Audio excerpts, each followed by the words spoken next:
Hello, everyone. Welcome again to another Security Shorts with Scott. Super excited about our Security Shorts today. Thanks for joining. We have a unique podcast, something that actually comes up a decent amount, but ironically, people don't have a lot of information about or actually know that much about it. So, very excited to have on with us today the CEO and founder of iVerify, Mr. Danny Rogers. Danny, welcome to the podcast. Thanks, Scott. Really happy to be here. So Danny, everybody starts off with a 30-second intro. How did you get into cybersecurity or a funny story? So tell us a little bit about yourself.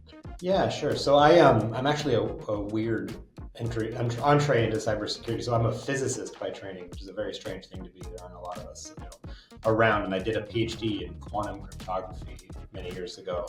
And so I had kind of the weirdest entry into the industry through the kind of physics side of things, and then got much more pragmatic over the years doing, I was at a national lab, and then I started a dark web intel company, which is now part of Deloitte, and then went off and started a nonprofit, where actually was an early customer or tester of this product that I build and run now, and then jumped into the iVerify thing, and I've been building it ever since.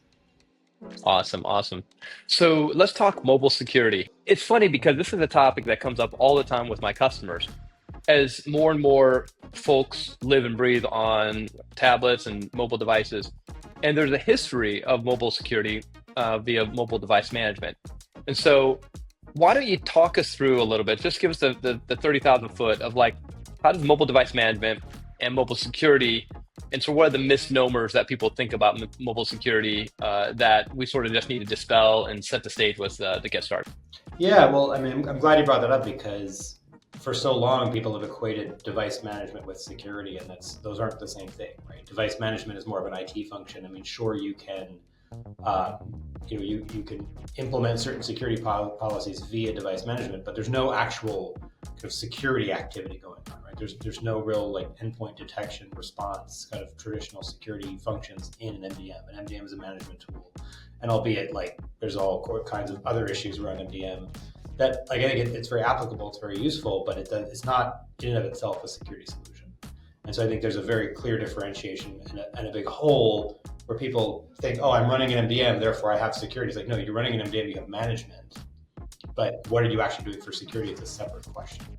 But they don't need security because mobile devices are secure, right? Isn't that what we've all been taught? Yeah, I mean, that's been the perception for a number of years. And a lot of that, honestly, is driven by the marketing of the handset makers who, they really want all of us to go around just not thinking about the security kind of risks associated with these devices. But the fact is there's sort of, a couple of major converging trends that we're experiencing now that are changing that narrative, right, or challenging that narrative. Right? One is, phones have become an extensions of our bodies. I mean, they sleep next to us. They're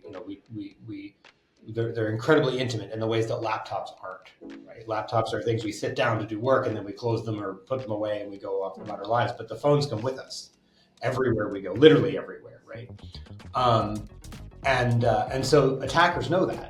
And that makes them kind of juicier targets in a way. And I will say, the phones are relatively secure.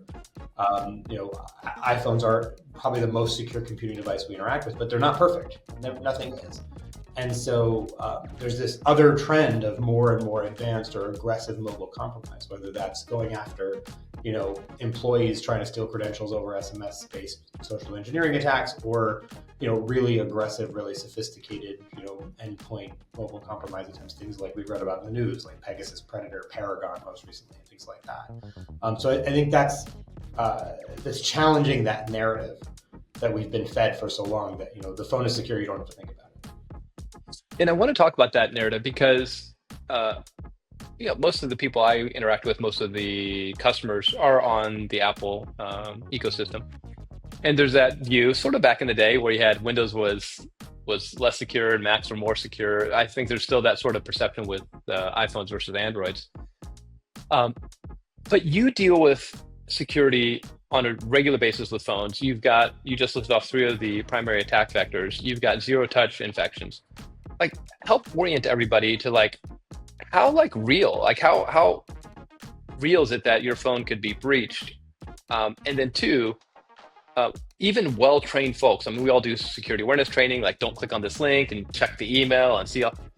Walk through a little bit about how zero-touch breaches actually happen and some of the sophisticated tools that are out there so that people understand that, you don't necessarily have to be a prime target of a presidential campaign or a high-end CEO to actually have something bad happen.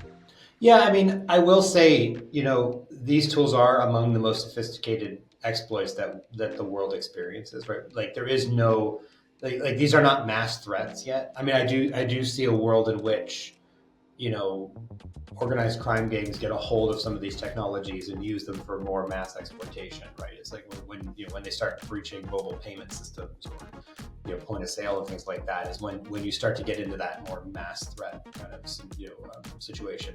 I don't think we're there yet. I do think these are the zero touch iOS exploit stuff is still relatively rare and sophisticated, but it is still more common than the sort of day-to-day perception. It makes it seem right that when we first released our iVerify basic app and got in thousands of these forensic scans from people's iPhones. I mean, we found 2.5 Pegasus infections per 1,000 scans, right, which is an insanely high number.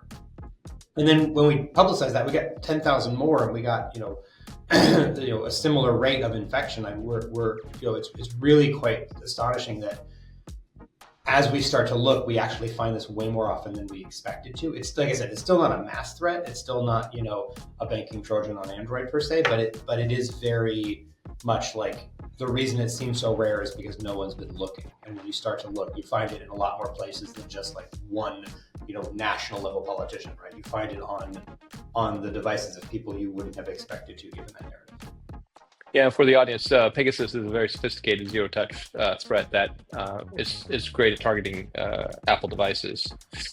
And so I think that goes to the next thing, which is one of the things that's come up a lot. So the horrible situation with the United Healthcare CEO, Brian Thompson, physical security is in the news.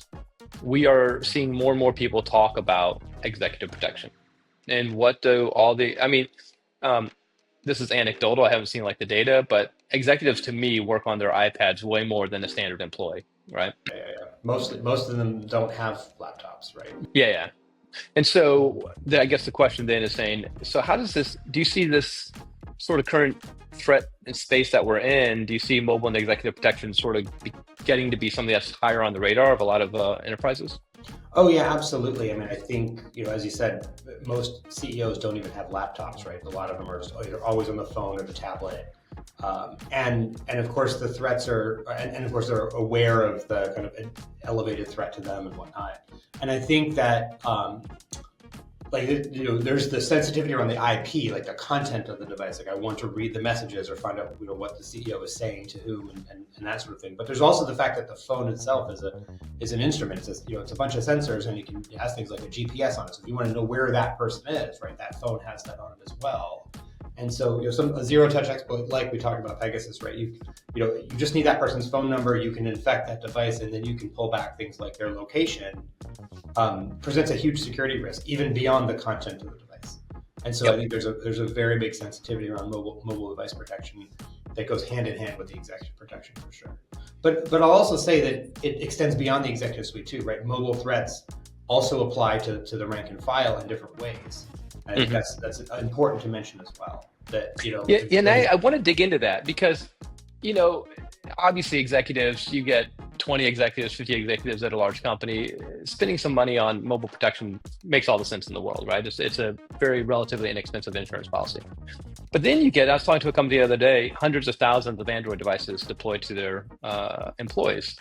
Maybe that's a little bit abnormal, but generally speaking, you also do have to think about the employee base. So what's your sort of take on what should companies be thinking about when they start thinking about securing their employee devices? Right. Well, there's a whole separate set of do I think all the employees are going to get hit with this advanced mobile compromise? No, I mean, I think the risk of burning these exploits starts to get higher as you deploy them more and more. But there's a whole separate category of mobile threats that apply to the employees, right? And a whole separate category of threats to the enterprise that come from employee phones, right? You're seeing this rise of BYOD. You're seeing this rise of employees using their personal phones for work more and more often. And that presents a whole set of challenges, both from the management side and the security side. So, for example, we're all used to getting text messages with short links. We get them at night, our guard is down, and there are threat actor groups out there like Scattered Spider and others that know that and exploit that and execute very aggressive SMS-based phishing or smishing attacks to try to steal employee credentials. And it's not this sort of passive thing that is sort of dragnet, but they'll grab all the employee phone numbers, they'll quickly spin up domains, they'll do this all within an hour, and the goal will be to harvest credentials. I mean, this is how MGM came down last year, right? The ransomware was planted using stolen credentials from a mobile phishing attempt, right? And I think something like 80% of credential compromised sites now, or credential harvesting sites, target mobile browsers because we don't have the security tools, we don't have the awareness training, and we don't even have we don't have our guard up when we get a text message late at night thinking it's our HR department or something. We tap on that link, we put our log in it, and that's game over. So and plus you're bringing these unsecured devices in, you're bringing these things into your enterprise. They're accessing corporate data, but you have no visibility into them either, right? And people hate putting MDM on their personal phones. They hate carrying two phones. So you just have this sort of stalemate between the trends of what your employees want and your political capital as a CISO coming up against kind of this evolving security threat to the organization. Yeah, I love that, because one of the things that happens whenever I talk mobile security is people immediately think MDM. It's legacy, it's historical, it's contextualized inside of people's head. But most organizations, this BYOD phenomenon we talked about years ago, MDM really hit a roadblock. And if I were to use one simple example, it's like, okay, you put MDM on my personal device, and then all of a sudden something happens and corporate wipes my phone and all my pictures from the last 20 Christmases are gone. I don't have anything of my dog and my kids, and so people freak out, right? And so this concept between management and privacy and security is, I think, one of the really unique aspects of what you all are trying to accomplish. So can you talk a little bit about why that matters from what I would call a very practical day in, day out experience versus this philosophical, theoretical world that we sometimes live in, which is of course you're going to manage the device and of course you're going to have security on it. That's just not the way that the world works in most companies anymore. Yeah, absolutely. And I think that's very much, creates that challenge that we're trying to meet of you have balancing that unique privacy situation around mobile devices. The legacy tools are just not sufficient, and either they're not preventing the right kinds of attacks, or they're highly invasive and employees hate them, or they're just purely kind of legally untenable. So we tried to design iVerify, for example, around those kind of evolved requirements, right? How do we get just the basic level of security telemetry off the device? How do we build sort of conditional access features on the back end that say, well, I can't wipe your phone, but I can at least freeze you out of my corporate credentials until something is back in compliance, so that I can protect myself, right? The analogy I use is you have your corporate parking garage, and say you have a requirement that everyone's car is emissions inspected before it comes in. Well, you can't force them to get inspected, but you can say you can't come in my garage, right? And we've built our product kind of the same way. We get the basic security telemetry through the product. It's privacy preserving. Everyone is kind of transparent about what it does and doesn't collect. And then all of the corporate enforcement, the R and the EDR, the detection and response piece, happens on the corporate side, around just protecting the perimeter rather than erasing the pictures of your kids at Christmas and things like that, which is the fundamental challenge of this. It's one of the reasons why I love what you guys are doing is when it comes to security, most of us have been in the space for a long time, and the practical reality of how people run their daily lives and how that impacts security is really, really important, because if you impact the daily life of the entity, the organization, or the person, then the security never happens. And so I love the fact that you all are really trying to get down to the security piece while leaving the privacy component to however the company wants to handle that. And I think that's going to be a game changer in the industry for sure. No, it's super important, and I think especially kind of post-pandemic, people do a lot more work on the go at home, from the playground, wherever, and that seamless kind of blending of corporate life and work and personal life, and just it has to be acknowledged that that's a new reality, and that's what we're trying to navigate. Absolutely. Danny, listen, I really appreciate you joining. Is there anything else that you'd like to leave our guests with, or how can they find you? Well, check us out. iVerify.io is our website, and we have also the iVerify.org program for nonprofit civil society organizations that are on the front lines of this. So check out iVerify.org. But yeah, come find us. We're here to help and ready for this new phase of mobile security. Awesome. All right. Everything you wanted to know about mobile security delivered here on Security Shorts with Scott. Thanks again to everyone who logs in and watches. Hopefully this was very informative and interesting. And until the next one, we hope everybody has a good week or month. Thanks all. Appreciate it. Cheers. Thanks, everybody.